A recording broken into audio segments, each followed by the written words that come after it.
How to refresh Twitter feed. So hello guys, welcome back to my YouTube channel. In this quick tutorial I'll be showing you how you can easily reset your Twitter feed.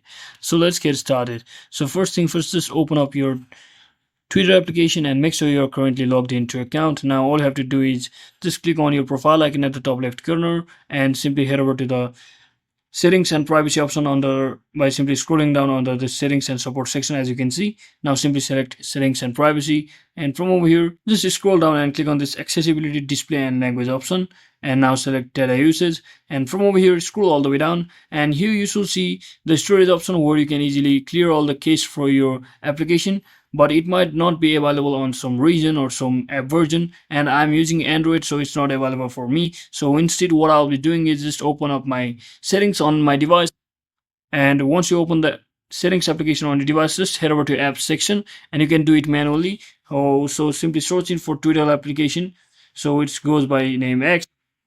So just locate your Twitter application just like this, and simply head over to your storage option from over here, and just click on this clear cache, and just refresh or reload the Twitter application just like this, and you should have automatically a new post just like that or new feed on your Twitter feed. So that is it for today guys. Thanks for watching. Don't forget to like and subscribe to the channel. See you on the next one.